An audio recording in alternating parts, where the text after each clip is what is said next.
2025 electrical engineering കഴിഞ്ഞ ഉദ്യോഗാർത്ഥികൾക്ക് ഏറ്റവും മികച്ചൊരു ന്യൂസാണ് പുറത്തു വന്നിരിക്കുന്നത്. അതായത് 2025 കേരള PSCയുടെ പുതിയ ഒരു നോട്ടിഫിക്കേഷൻ വരാൻ പോവാണ്. അസിസ്റ്റന്റ് ഇലക്ട്രിക്കൽ ഇൻസ്പെക്ടർ എന്ന് പറയുന്നത്. ഒരു അസിസ്റ്റന്റ് ഇലക്ട്രിക്കൽ ഇൻസ്പെക്ടർ പോസ്റ്റിനെ കുറിച്ച് ഒരു പക്ഷേ നിങ്ങൾ ബിടെക് സമയത്ത് പഠിച്ചിട്ടുണ്ടാവില്ല, അറിഞ്ഞിട്ടുണ്ടാവില്ല. എന്താണ് അസിസ്റ്റന്റ് ഇലക്ട്രിക്കൽ ഇൻസ്പെക്ടർ പോസ്റ്റ് നമ്മൾ നോക്കുകയാണെന്നുണ്ടെങ്കിൽ, ഇപ്പോൾ ഒരുപാട് ഹൈ റൈസ് ബിൽഡിങ്ങുകളൊക്കെ നിങ്ങൾ കാണാറുണ്ട്, ഷോപ്പിംഗ് മാളുകൾ നിങ്ങൾ കാണാറുണ്ട് അല്ലേ?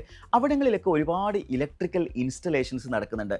അതിൻ്റെ സേഫ്റ്റി ആൻഡ് സെക്യൂരിറ്റി ഒക്കെ കൺസേൺഡ് ആയിട്ടുള്ള കാര്യങ്ങളൊക്കെ കൃത്യമായിട്ട് അതിൻ്റെ റെഗുലേഷൻസ് ഫോളോ ചെയ്തിട്ടുണ്ടോ, റൂൾസ് ആൻഡ് റെഗുലേഷൻസ് വയലേറ്റ് ചെയ്തിട്ടുണ്ടോ എന്നുള്ളതൊക്കെ കൃത്യമായിട്ട് അസസ് ചെയ്യാൻ പോകുന്നത് ഒരു അസിസ്റ്റൻറ്റ് ഇലക്ട്രിക്കൽ ഇൻസ്പെക്ടർ ആയിരിക്കും.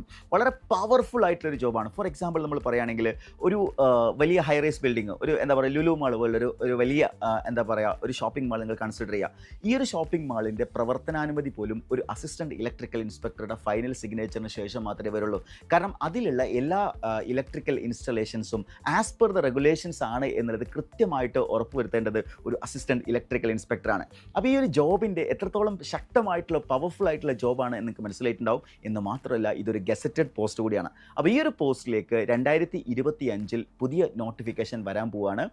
മിക്കവാറും ഈ നോട്ടിഫിക്കേഷൻ വരാൻ പോകുന്നത് ജൂൺ ഫസ്റ്റ് വീക്കിലായിരിക്കും. അതായത് നിങ്ങളുടെ റിസൾട്ട് വരാൻ പോകുന്നത് മെയ് ലാസ്റ്റിലേക്കാണ്. അപ്പോൾ ജൂൺ ഫസ്റ്റ് വീക്കിൽ തന്നെ നോട്ടിഫിക്കേഷൻ വന്നു കഴിഞ്ഞാൽ ഇതിന് വേണ്ടി അപ്ലൈ ചെയ്യുക, നന്നായിട്ട് പഠിക്കുക. ഈ ഒരു കോഴ്സ് നമ്മൾ എൻട്രിയിൽ അസിസ്റ്റൻറ്റ് ഇലക്ട്രിക്കൽ ഇൻസ്പെക്ടറിൻ്റെ ഒരു എക്സ്ക്ലൂസീവ് ബാച്ച് നമ്മൾ എൻട്രിയിൽ സ്റ്റാർട്ട് ചെയ്യുന്നുണ്ട്. ഈ ഒരു ബാച്ചിൽ ജോയിൻ ചെയ്യുന്നതിന് വേണ്ടിയിട്ടും കൂടുതൽ വിവരങ്ങൾ അറിയുന്നതിന് വേണ്ടിയും താഴെ കൊടുത്തിരിക്കുന്ന ഗൂഗിൾ ഫോം ഫില്ല് ചെയ്യാം.